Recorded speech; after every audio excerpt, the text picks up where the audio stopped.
hátoldali Mylar Cheek fölragasztása után jöttem rá, hogy egy dolgot elfelejtettem bejelölni az előbb, amikor a vitorlán jelölgettem az erősítések helyét, és ez pedig az a picike Dacron volt, amit a felső terpesztő és a gerinc találkozási pontjának a tájára teszek a vitorla hasoldalára. Tehát ennek a helyét még gyorsan bejelölöm, mert ezt is szeretném mindjárt fölragasztani.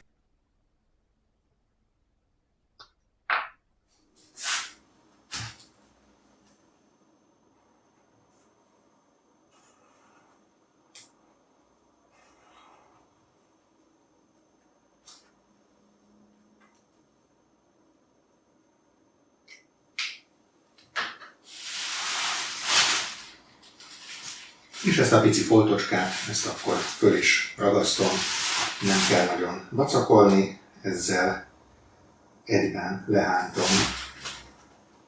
a védőfóliát róla, ha sikerül, és úgy, ahogy van, fölvigyeztem a helyére.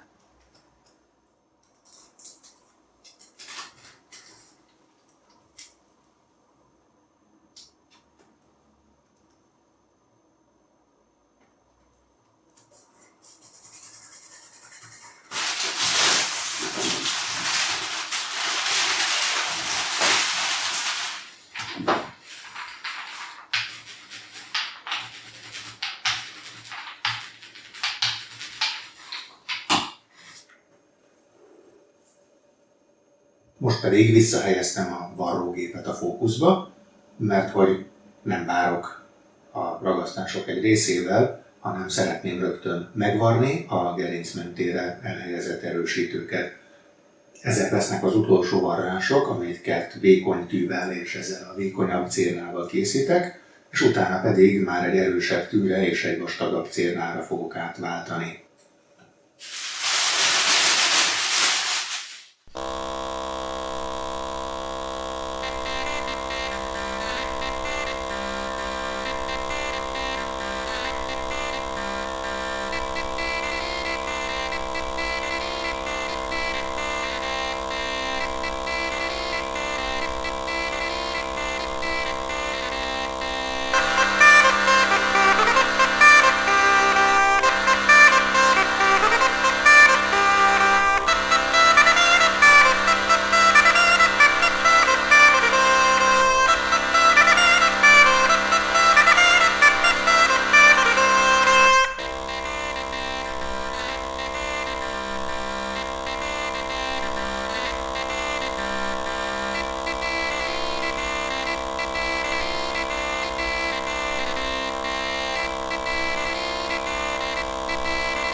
Akkor felkerült tehát a varrással is megerősítve a gerincnek a erősítője és surlódásvédője.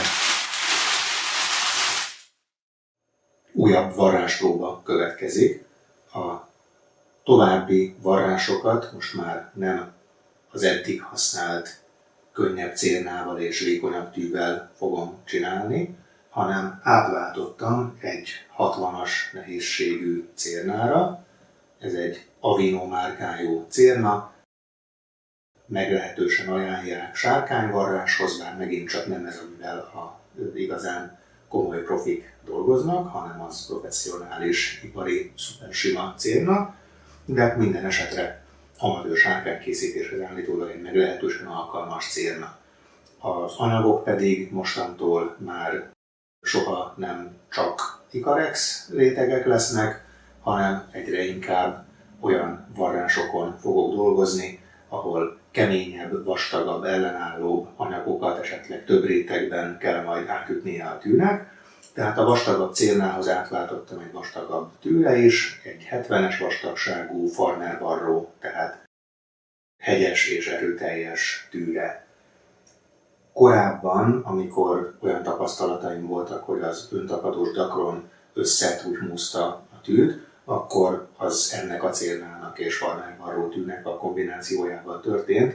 Tehát az első varráspróbám, vagy az egyik varráspróbám az lesz, hogy egy darabka hulladék öntapadós Dacront fölragasztottam vitorlavászonra, Icarexre, és megnézem, hogy ez így frissen ragasztás után milyen lesz ezzel a tűvel és ezzel a célnával varva.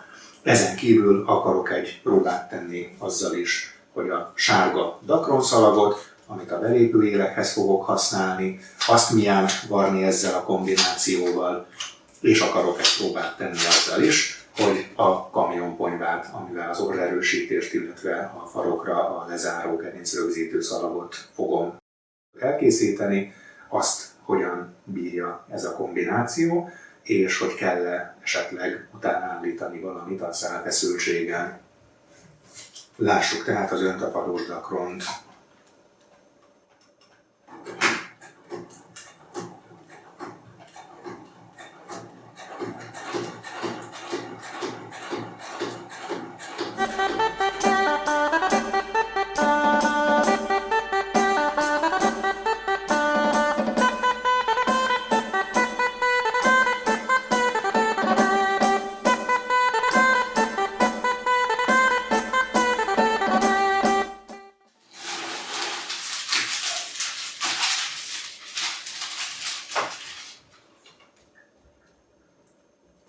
Tűn határozottan érezni, hogy ragasztós lett, de egy ilyen mennyiségű varrás után ez még nem kezdett el problémákat jelenteni, nem kezdett el akadni a célnak, de minden esetre akkor ezek szerint, amikor öntapadós Dacront varrok ezzel a tűvel és ezzel a célnával, akkor bizony szükség lesz arra, hogy a tűt legalábbis megtisztogassam időnként.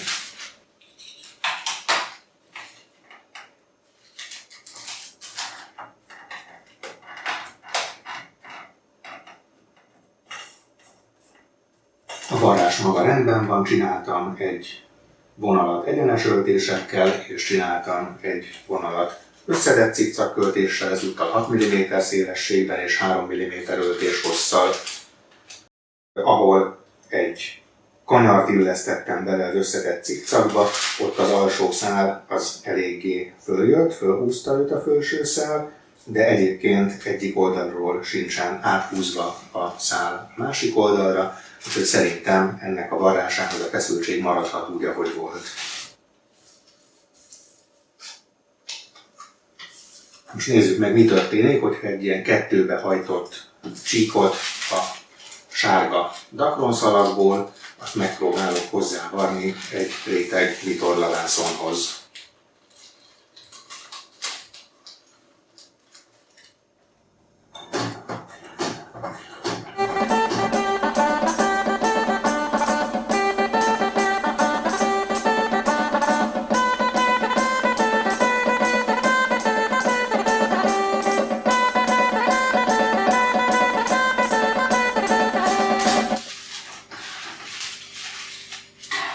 Természetesen, amikor a belépőéli szárnyalagutakat fölvarrom, akkor az nem így lesz majd megcsinálva, de most, hogy egy kicsit hosszabb legyen a varrás, mintán visszafordultam bele és csináltam két irányba egy összetett cikcakot.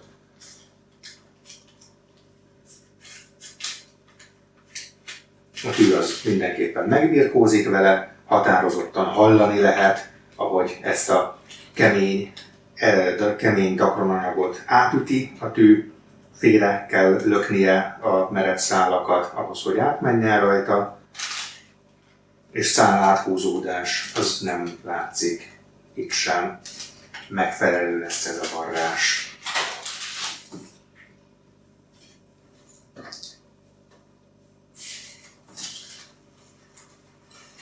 Megnézek most egy darabot, ahol egy réteg kamionponyvát hozzávarrok az Icarexhez.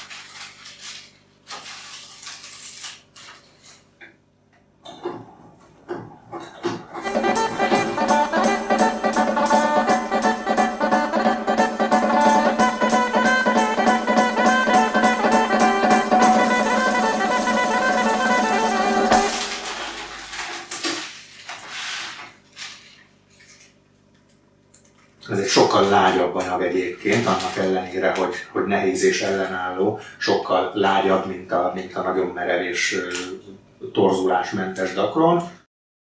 Úgy hallatszik, mintha a varrógép kevésbé erőlködne rajta, de itt nyilván igazából nem erőlködésről van szó, hanem tényleg csak arról, hogy a tűnek a döfései elől a szálak félre csattannak lényegében a helyükről, illetve esetleg elvágódik némelyik ezek közül, a merev szálak közül. Nagyon szépen varta az egy réteg kamionponyvát.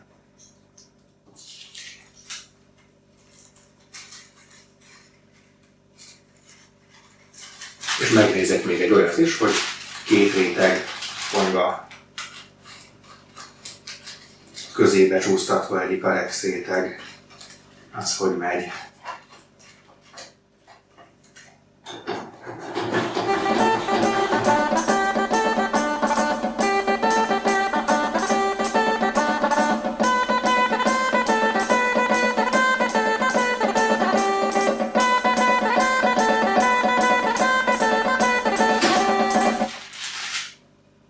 Ezeknek az egyéb anyagoknak a varrásától egyébként a tűre előbb rákenődött ragasztóanyag a dakronból, az szépen letisztult, tehát ezt sem lehet észben tartani, hogy ha csak egy kevéske öntapadós dakront varrok, és utána pedig valamilyen erőteljesebb anyagot, ami lényegében le tudta csutakolni a tűről a ragasztót, akkor nincsen semmi gond.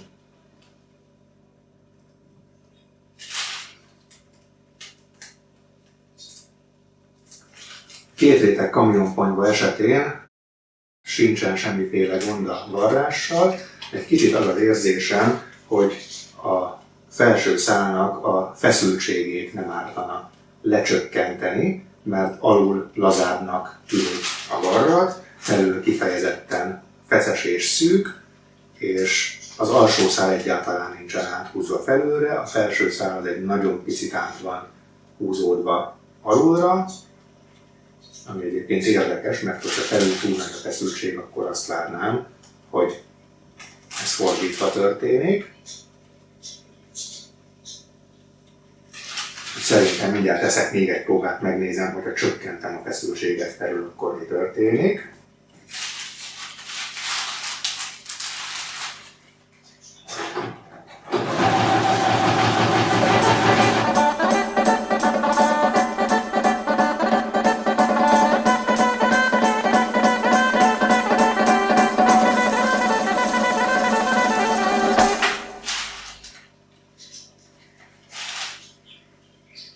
Nagyjából ugyanazt látom most is, lehet, hogy ebbe egyszerűen bele kell törődni, hogy a fonákon egy nem teljesen egyenletes varrásképet fogok kapni.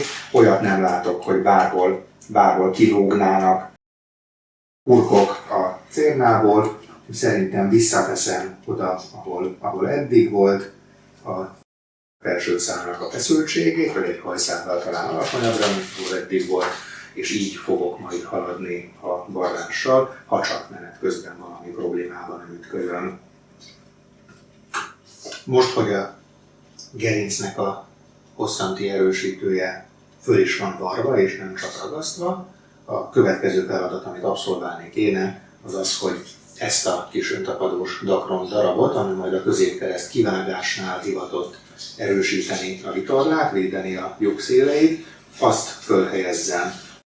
Közben azt tapasztaltam, hogy a felső terpesztőhöz rakott kis erősítő folt, az eléggé nem került a közepére a gerinc erősítősávnak. Ez a folt ez egy fél centivel keskenyebb, mint a gerinc erősítő májlársáv, és hát terv szerint középen kéne lennie.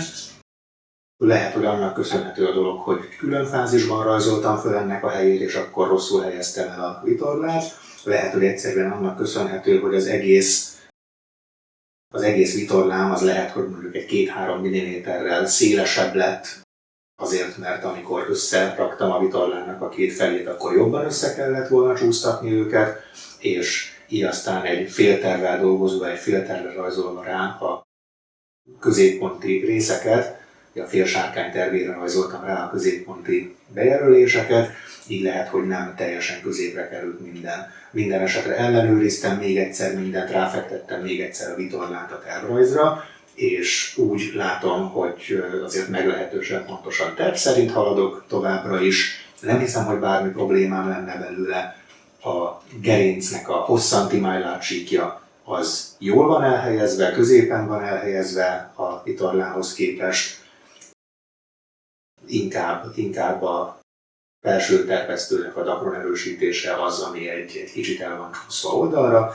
Ez lehet, hogy majd a vége felé ráteszek még egy réteget átfedésben ezzel a darabkával, és akkor összességében egy kicsit szélesebb dakron erősítés lesz majd, aminek a két széle egy rétegű lesz, a közepének meg a nagy része pedig két rétegű.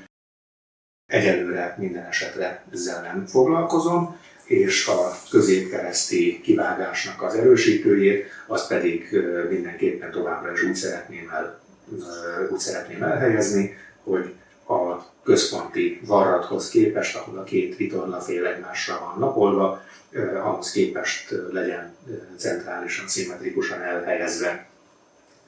Ezt be kéne tehát pozícionálnom erre a nem túl jól láthatóan fölrajzolt helyre, és aztán meg kéne oldanom valahogy azt, hogy ezt a dakron darabot ezt le tudjam ragasztani úgy, hogy miközben a félig lehúzott védőfóliával elhelyezem az öntapadós dakront, aközben, tehát ezt kellően tudjam rögzíteni ahhoz, hogy ne csúszson el, amikor a rögzítő fóliának, amikor a hordozó fóliának a másik részét leszedem róla. Első körben azt próbálom meg, hogy a dobozos paradicsompüré, a tetrapak dobozos paradicsompüré és a fémdobozos babkonzerv után fémdobozos paradicsomkonzervvel milyen lehet dolgozni, és itt a hegyesebbik végén ennek a deltoid formának, itt bontom meg a ragasztást, és megpróbálom oldalra kivenni a hordozófóliát, és részben fölragasztani a dakron erősítést.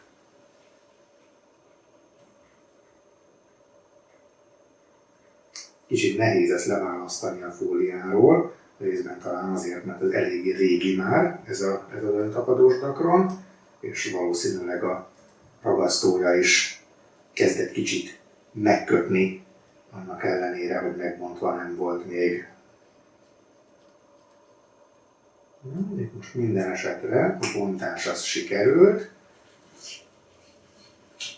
Kihajtom az útból a hordozófóliát. Természetesen azért ez a paradicsomkonzerv az semmit sem ért. Úgyhogy újra megnézem, hogy ez most jól legyen elhelyezve.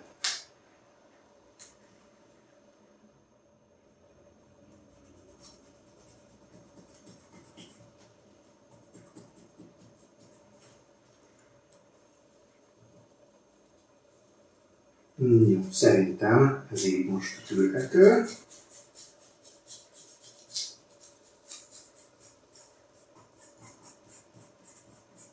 Nem mondom, hogy milliméterre fontos, de kellően középre került, és mindenképpen a jelölésnek megfelelő helyre.